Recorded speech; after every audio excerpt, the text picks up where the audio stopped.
لله ولا إله إلا الله والله أكبر ولا حول ولا قوة إلا بالله العلي العظيم لا ملجأ ولا منجأ من الله إلا إليه سبحان الله بحمده سبحان الله العظيم نستغفر الله الذي لا إله إلا هو الحي القيوم ونتوب إليه الله أكبر كبيرا والحمد لله كثيرا وسبحان الله بكرة وأصيلا فسبحان الله حين تمسون وحين تصبحون وله الحمد في السماوات والأرض وعشيا وحين تظهرون يخرج الحي من الميت ويخرج الميت من الحي ويحيي الأرض بعد موتها وكذلك تخرجون رضينا بالله ربا وبالإسلام دينا وبمحمد صلى الله عليه وسلم نبيا ورسولا رضينا بالله ربا وبالإسلام دينا وبمحمد صلى الله عليه وسلم نبيا ورسولا الحمد لله الذي هدانا لهذا ما كنا لنهتدي لولا أن هدانا الله الحمد لله الذي تواضع كل شيء لعظمته الحمد لله الذي ذل كل شيء لعزته الحمد لله الذي خضع كل شيء لملكه ونشهد أن لا إله إلا الله وحده لا شريك له إلها واحدا أحدا صمدا لم يتخذ صاحبة ولا ولدا ولم يكن له كفوا أحد ونشهد أن سيدنا وشفيعنا وحبيبنا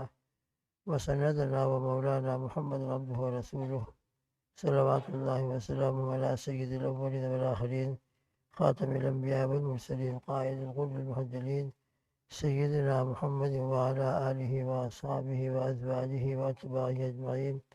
وبارك وسلم تسليما كثيرا كثيرا كثيرا أما بعد اللهم صل على محمد وعلى آل محمد كما صليت على إبراهيم وعلى آل إبراهيم إنك حميد مجيد اللهم بارك على محمد وعلى آل محمد كما باركت على إبراهيم وعلى آل إبراهيم إنك حميد مجيد اللهم صل على سيدنا محمد عبدك ورسولك وصل على جميع إخوانه من النبيين وصل على جميع الأنبياء والمرسلين وعلى ملائكتك المقربين وصل على جميع المؤمنين والمؤمنات والمسلمين والمسلمات جزا الله عنا سیدنا محمد صلی اللہ علیہ وسلم ما هو أهله. بزرگوں دوستو، ہماری جو بات چل رہی تھی عاشورہ سے کی نسبت سے اہل بیت کرام حضرات حسنین رضی اللہ تعالیٰ عنہما، حضرت حسین رضی اللہ تعالیٰ عنہ کی شہادت عاشورہ کے دن ہوئی، اور اسی نسبت سے بات چلی تھی کہ اہل بیت کرام کی محبت ہمارے لیے ہمارے ایمان کا جز ہے، اور ان سے محبت کرنا یقیناً ہم پر بہت ضروری ہے۔ البتہ پھر اس کے سلسلے میں یہ بھی تذکرہ ہوا تھا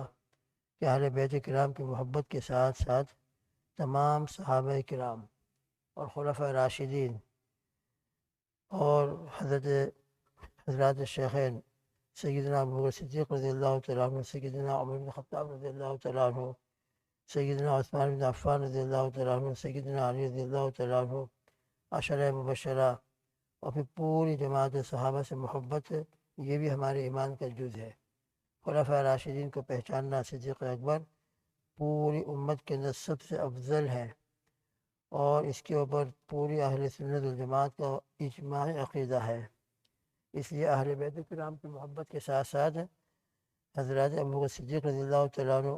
حضرت عمر رضی اللہ تعالیٰ عنہ، حضرت عثمان بن عفان رضی اللہ تعالیٰ عنہ، عشرہ مبشرہ، اور شہدائے بدر ہے، شہدائے احد ہے، شہدائے خندق ہے، اور تمام صحابہ، اور پھر اس کے بعد تابعین، تبع تابعین، سلف صالحین، محدثین، مفسرین، سب کی الحمدللہ ہمارے دلوں میں محبت ہونا چاہیے۔ اور اسی سلسلے کے اندر صدیق اکبر رضی اللہ تعالیٰ عنہ کے جو فضائل ہیں، قرآن حدیث میں ان کے جو مناقب ذکر کیے گئے ہیں، اس کا تذکرہ شروع ہوا تھا۔ ان کے فضائل کے اندر بہت بڑی فضیلت یہ ہے کہ حضور پاک صلی اللہ تعالیٰ علیہ وسلم کے اوپر سب سے پہلے مردوں میں ایمان لائے، سب سے پہلے، یہ بہت بڑی فضیلت کی بات ہے۔ اور پھر ان کی دعوت کے اوپر بڑے بڑے حضرات صحابہ ایمان میں داخل ہوئے ہیں، اور نبی کریم صلی اللہ تعالیٰ علیہ وسلم کے ہجرت کے ساتھی ہے، رفیق غار ہیں۔ اور ہجرت کے اوپر بات چلی تھی کہ ہجرت کے اندر کیا حالات تھے، اور کیسی حالت کے اندر نبی کریم صلی اللہ تعالیٰ علیہ وسلم صدیق اکبر مکہ مکرمہ سے روانہ ہوئے ہیں، اور صدیق اکبر رضی اللہ تعالیٰ عنہ کیسی جانثاری کے ساتھ آپ صلی اللہ تعالیٰ علیہ وسلم کے ساتھ چلے ہیں، اپنی جان کی کوئی پرواہ نہیں، اگر پرواہ ہے، فکر ہے تو حضور پاک صلی اللہ تعالیٰ وسلم کی۔ چنانچہ یہ ہجرت کے واقعات کے اندر درمیان سفر کے اندر بھی عجیب عجیب واقعات 2-3 پیش آئے ہیں۔ غار ثور کے اندر 3 دن یہ دونوں حضرات رہے، 3 دن کے بعد جب کچھ معاملہ ٹھنڈا ہوا، پوری خبریں ملتی رہتی تھی۔ نبی کریم ابو بکر صدیق رضی اللہ تعالیٰ عنہ کے آزاد کردہ غلام ہیں، عامر بن فہیرہ ہیں، آپ کے صاحبزادے ہیں، وہ تمام چیزوں کی خبریں پہنچایا کرتے تھے کہ مکہ مکرمہ میں اب کیا حالات ہیں، اب کیا حالات ہیں۔ رات کو تشریف لاتے تھے اندھیرے کے اندر اور پورے حالات بتاتے تھے۔ جب 3 دن کے بعد معاملہ کچھ ٹھنڈا ہوا اور قریش مکہ تلاش کر کے تھک کر بیٹھ گئے، تو پھر اللہ کے حکم سے یہ دونوں حضرات باقاعدہ 3 دن غار ثور میں رہنے کے بعد وہاں سے مدینہ منورہ کی طرف روانہ ہوئے ہیں۔ اس زمانے میں مدینہ منورہ کا جو مشہور راستہ تھا اس راستے کو چھوڑا، اور اس راستے کو چھوڑ کر غیر مشہور راستہ کہ جس پر کوئی آتا جاتا نہیں تھا اور جو عام طور پر استعمال نہیں ہوتا تھا، وہ راستہ اختیار کیا۔ اس میں مقصد یہ تھا کہ عام شاہراہ کے اوپر تشریف لے جاتے تو کوئی نہ کوئی آپ کو ملتا اور کوئی کسی نہ کسی طرح مکہ مکرمہ خبریں پہنچتی۔ اس لیے یہ بھی حکمت کی بات تھی کہ اس راستے کو چھوڑا ہے اور ایک غیر مشہور راستے اختیار کیا۔ اللہ کی قدرت، اللہ سبحانہ و تعالیٰ نے نبی کریم صلی اللہ علیہ وسلم کی ایک ایک چیز کو محفوظ رکھا ہے، ایک ایک بات کو محفوظ رکھا ہے۔ وہ ہجرت والا راستہ جو حضرت پاک صلی اللہ تعالیٰ وسلم نے اس وقت اختیار کیا تھا، آج وہی طریق الہجرت مدینہ منورہ جانے کا جو راستہ ہے، سنا یہی ہے کہ مشہور راستہ یہی ہے، اور اسی راستے سے لوگ مکہ مکرمہ سے مدینہ منورہ تشریف لے جاتے ہیں۔ خاص کر حج کا زمانہ ہوتا ہے، عمرہ کا زمانہ ہوتا ہے، تو الحمدللہ بلا اختیار بھی اللہ کے اس حبیب صلی اللہ تعالیٰ وسلم کے راستے سے ہمارا گزر ہو جاتا ہے۔ چنانچہ آپ صلی اللہ تعالیٰ وسلم جب مدینہ منورہ تشریف لے گئے ہیں تو آپ سیدھے مدینہ منورہ جلوہ افروز نہیں ہوئے تھے، بلکہ پہلے آپ قبا پہنچے تھے اور قبا میں قیام فرمایا تھا 14 دن یا آگے پیچھے جو بھی دن ہو، اس کے بعد سے مدینہ منورہ پہنچے ہیں۔ تو آج بھی ہم جب مدینہ منورہ جاتے ہیں تو آپ اگر غور کریں گے تو ہماری کوچ اور ہماری بس جو ہوتی ہے پہلے قبا پہنچتی ہے، اور قبا کو کراس کرتے ہوئے پھر ہم مدینہ منورہ میں داخل ہوتے ہیں۔ وجہ یہی ہے کہ طریق الہجرت،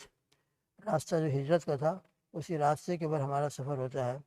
اللہ پاک کروڑ رحمت نازل فرمائے نبی کریم صلی اللہ تعالیٰ وسلم کی روح مبارک کے اوپر، اور سیدنا ابو بکر صدیق رضی اللہ تعالیٰ عنہ کے اوپر بھی اللہ پاک رحمتوں کی بارش نازل فرمائے۔ اس مبارک سفر کے اندر یہ سعادت مندی ان کو حاصل ہوئی۔ خیر 3 دن کے بعد یہ غار ثور سے نکلے ہیں اور اس غیر مشہور راستے کو اختیار کر کے مدینہ منورہ روانہ ہوئے ہیں۔ راستے میں ایک بہت نیک خاتون، ابھی تک اسلام قبول نہیں کیا تھا، لیکن اس واقعے کی برکت سے انہوں نے اسلام قبول کیا، معبد رضی اللہ تعالیٰ عنہ۔ ان کا خیمہ اور ان کا گھر بیچ میں پڑتا تھا، گھر کے اندر کوئی نہیں تھا۔ ان کے شوہر بکریوں کو لے کر جنگل میں چرانے کے لیے گئے تھے، وہاں سے گزر ہوا۔ نبی کریم صلی اللہ تعالیٰ وسلم صدیق اکبر رضی اللہ تعالیٰ عنہ وہاں ٹھہرے اور ان سے پوچھا کہ اصل میں مقصد یہ تھا کہ کچھ کھجوریں ہم کو مل جائیں راستے کے لیے، اور کچھ گوشت وغیرہ کھانے پینے کی کوئی چیز کا انتظام ہو جائے۔ تو ان کے پاس تشریف لے گئے، پوچھا تو انہوں نے کہا کہ ہمارے پاس ایسا کچھ نہیں ہے۔ پھر آپ صلی اللہ تعالیٰ علیہ وسلم نے فرمایا کہ یہ بکری جو سامنے بندھی ہوئی ہے، اگر آپ اجازت دو تو میں اس بکری کا دودھ نکالوں۔ کھانے پینے کی اور دودھ وغیرہ کوئی چیز موجود نہیں تھی۔ تو انہوں نے کہا کہ یہ بکری بالکل لاغر، دبلی پتلی، چلنے کے قابل نہیں، ورنہ بکریوں کے ریوڑ کے ساتھ یہ بھی جنگل چلی جاتی، اس کے اندر تو چلنے کی بھی قوت نہیں ہے، بیچاری کمزور ہے، یہ کیا اس میں دودھ ہوگا۔ نبی کریم صلی اللہ تعالیٰ علیہ وسلم نے ارشاد فرمایا اگر تم اجازت دو تو میں اس کا دودھ نکالو۔ معبد نے فرمایا کہ بہت اچھی بات ہے، اس کے اندر دودھ تو ہے ہی نہیں، باقی آپ اگر نکالتے ہوں تو آپ نکالیے۔ نبی کریم صلی اللہ تعالیٰ وسلم کو جو اللہ پاک نے برکتیں نصیب فرمائی تھی، اور آپ صلی اللہ تعالیٰ علیہ وسلم کی برکتوں سے جو دنیا میں برکتوں کا نزول ہوا ہے، بالکل ابتدائی واقعہ حلیمہ سعدیہ رضی اللہ تعالیٰ عنہ کا، جب آپ صلی اللہ تعالیٰ وسلم کو انہوں نے اپنے گود میں لیا ہے، اپنے ہاتھوں میں اٹھایا، بالکل شیر خارگی کا بچپنے کا زمانہ ہے۔ وہ واقعات بھی آپ کے ذہن میں ہوں گے کہ حلیمہ سعدیہ سفر کر کے آئی تھی، خود کمزور، اور قحط کے زمانے میں رہنے کی وجہ سے نہ ان کو دودھ تھا، نہ ان کا بچہ جو ان کے پاس ہے اس کو دودھ ملتا تھا۔ لیکن جیسے ہی نبی کریم صلی اللہ تعالیٰ علیہ وسلم کو اپنے ہاتھ میں لیا ہے، اپنے گود میں اٹھایا ہے، حلیمہ سعدیہ رضی اللہ تعالیٰ عنہ کے سینے پر دودھ کی نہریں جاری ہو گئی، اور ایسا دودھ جاری ہوا کہ آپ صلی اللہ تعالیٰ علیہ وسلم سے پہلے آپ صلی اللہ علیہ وسلم نے ان کی بیٹے کو پلایا، اشارہ یہی تھا، آپ صلی اللہ تعالیٰ علیہ وسلم نے دودھ پیا۔ پھر اس کے بعد حلیمہ سعدیہ اپنی جانور کی طرف، اپنی اونٹنی کی طرف اٹھی، وہ بھی بالکل لاغر پتلی دبلی، وہاں جا کے دیکھا تو ماشاءاللہ اس کے تھن دودھ سے بھرے ہوئے ہیں۔ تو یہ برکتوں کا ظہور آپ کے بچپن کے زمانے سے ہو رہا تھا۔ تو جیسے آپ صلی اللہ تعالیٰ وسلم نے اس بکری کے تھن کے اوپر بسم اللہ الرحمن الرحیم پڑھ کر ہاتھ مبارک رکھا، اس کے تھن جو ہے دودھ سے بھر گئے۔ برتن منگوایا، ایک بہت بڑا ٹب لایا گیا، وہ ٹب کہ جس میں تقریباً 8-10 آدمی آرام سے دودھ پی لیں، اتنا دودھ اس میں سے نکلا۔ آپ صلی اللہ علیہ وسلم نکالتے رہے، پورا وہ برتن بھر گیا۔ پہلے معبد کو پیش کیا کہ آپ اس میں سے نوش فرمائیں۔ معبد نے وہ دودھ پیا، پھر صدیق اکبر نے دودھ پیا۔ آپ کے ساتھ جو عامر بن فہیرہ، ابو بکر صدیق رضی اللہ تعالیٰ عنہ کے آزاد کردہ غلام ساتھ تھے، ان کو ساتھ رکھا تھا، انہوں نے پیا۔ پھر آخر میں نبی کریم صلی اللہ علیہ وسلم نے دودھ مبارک پیا۔ پھر اس کے بعد جب روانگی کا ٹائم آیا تو نبی کریم صلی اللہ علیہ وسلم نے دوبارہ اس بکری میں سے دودھ نکالا اور پورا برتن بھر کر، ٹب بھر کر دودھ معبد رضی اللہ تعالیٰ کو حوالے کیا۔ شام کو ان کے شوہر ابو معبد جب تشریف لائے اور گھر میں آ کر دیکھا کہ ماشاءاللہ دودھ کا پورا ایک کین بھرا ہوا ہے، گویا کہ پوچھا کہ دودھ کہاں سے آیا، لہٰذا دودھ کا نام و نشان نہیں تھا۔ تو معبد نے پورا واقعہ بیان کیا۔ اس واقعے کی برکت سے معبد رضی اللہ تعالیٰ عنہ، انہوں نے بھی اسلام قبول کیا، ان کے شوہر ابو معبد انہوں نے بھی اسلام قبول کیا، ان کے ایک بیٹے تھے انہوں نے بھی اسلام قبول کیا۔ یہ سے حضور پاک صلی اللہ تعالیٰ وسلم کی برکتیں۔ اللہ پاک ہم کو الحمدللہ حضور پاک صلی اللہ علیہ وسلم کی امت میں اللہ نے پیدا فرمایا ہے۔ اللہ کی قسم آج بھی حضور پاک صلی اللہ تعالیٰ وسلم کی برکتیں موجود ہیں، بس ضرورت ہے کہ ہم آپ صلی اللہ تعالیٰ وسلم کے لائے ہوئے دین کے ساتھ اور آپ صلی اللہ تعالیٰ وسلم کی مبارک سنتوں کے ساتھ اپنے آپ کو وابستہ کر دیں، اللہ کے احکامات کو اپنی زندگی میں جاری کر دیں اور لائی ہوئی شریعت کو اپنی زندگی میں داخل کر دیں۔ ہماری زندگی کے 24 گھنٹے کے اعمال شریعت کے مطابق اور نبی کریم صلی اللہ تعالیٰ علیہ وآلہ وسلم کی سنتوں کے مطابق ہونا شروع ہو جائے تو آج بھی الحمدللہ کھانوں کے اندر، ہماری تجارتوں کے اندر، ہماری روزی کے اندر اللہ رب العزت آپ صلی اللہ تعالیٰ وسلم کے صدقے میں وہی برکتیں آج بھی عطا فرماتے ہیں اور واقعات ہیں الحمدللہ۔ لیکن شرط یہ ہے کہ ہم دین کا احترام کریں، سنتوں کی عظمت اپنے دلوں میں پیدا کریں، اللہ سبحانہ و تعالیٰ کے دین کی اور شریعت کی جتنی باتیں ہیں اپنی زندگی میں زندہ کریں۔ نمازوں کا پوری پابندی ہو، تجارت ہو، کام ہو، حلال طریقے سے ہو، حرام طریقے سے نہ ہو، رشوت کے ساتھ نہ ہو، دھوکہ دہی کے ساتھ نہ ہو، کسی کو دھوکہ دے کر مال حاصل نہ کیا گیا ہو، جھوٹ بول کر مال حاصل نہ کیا جائے، غلط طریقے سے مال حاصل نہ کیا جائے، حلال طریقے سے مال حاصل کیا جائے اور پھر حلال طریقے سے اس کو استعمال کیا جائے تو الحمدللہ آج بھی اللہ کا کرم احسان ہے کہ وہ برکتیں اور اللہ کی طرف سے وہ رحمتیں اللہ کی طرف سے نازل ہوتی ہیں اور وہ سلسلہ آج تک جاری ہو، قیامت تک جاری رہے گا۔ بس ضرورت اس بات کی ہے کہ میں اور آپ اور پوری امت دین اور شریعت کو اختیار کرے۔ دین اور شریعت جو بزرگ دوستوں محنت سے آتی ہے، ہر چیز محنت طلب ہوتی ہے، اس لائن کی ہم محنت کریں گے اور اس کے پیچھے اپنے کو جان مال کی قربانی لگائیں گے، کچھ دین کے لیے اپنے آپ کو کھپائیں گے، کچھ اپنی صلاحیت خرچ کریں گے تو انشاءاللہ ثم انشاءاللہ محنت کی برکت سے وہ دین ہماری زندگی میں بھی باقی رہے گا اور وہ پھر وہ دین ہمارے گھروں کے اندر بھی چلے گا، نسلوں کے اندر قائم رہے گا اور امت کے اندر اس چلت پھرت کی وجہ سے اور دینی کاموں کی برکت سے الحمدللہ امت کے اندر وہ دین باقی رہے گا۔ تو الحمدللہ دین کے مختلف کام جو ہو رہے ہیں دنیا کے اندر، دعوت کی لائن سے ہو، مدرسوں کے لائن سے ہو، خانقاہوں کے لائن سے ہو، یہ کتابیں جو حضرات نے لکھی ہیں، یہ کتابیں اگر نہ لکھی ہوتی، یہ بخاری شریف، مسلم شریف، حدیثوں کا جو ذخیرہ ان محدثین نے اگر یہ کام نہ کیا ہوتا تو ہمارے پاس آج یہ احادیث کا ذخیرہ کہاں ہوتا۔ اس لیے دین کے جتنے بھی کام کرنے والے حضرات گزرے ہیں ان تمام سے محبت ہو، حضرات محدثین سے، مفسرین سے، ائمہ مجتہدین سے، اور آج بھی الحمدللہ پورے امت کے اندر دین کے جتنے کام ہو رہے ہیں، مدرسوں کے اعتبار سے ہو، دعوت کے لائن سے ہو یا لوگ بیچارے لکھ رہے ہیں ان کی لائن سے ہو، تمام قابل عظمت ہیں، قابل احترام ہے، سب کی عزت اور سب کی محبت ہمارے دلوں میں ہو اور اللہ نے ہم کو دین کے جس شعبے میں قبول کر لیا ہو کسی کو مدرسے کے اعتبار سے قبول کیا، کسی کو دعوت کے لائن سے قبول کیا، اللہ کا شکر ادا کرے، مگر دوسرے تمام دینی کام کرنے والوں کا احترام کرے، ان کی عزت کرے، یہ نہ سمجھے کہ بس میں ہی ہوں اور میری وجہ سے دین چل رہا ہے، نہیں، سب کی مجموعی محنت سے الحمدللہ دنیا میں دین چل رہا ہے، اور سب کی مجموعی محنت ہی سے دین باقی رہے گا، اور تمام کی مجموعی محنت سے پورا دین دنیا میں پھیلتا رہے گا۔ تو اللہ پاک کا شکریہ ادا کرے کہ اللہ پاک ہم کو جس لائن سے بھی قبول کر لے اس لائن میں ہم لگیں، مگر دوسرے کام کرنے والوں کو محبت کی نگاہ سے دیکھیں، اور دوسرے کام کرنے والوں کو اپنا معاون سمجھیں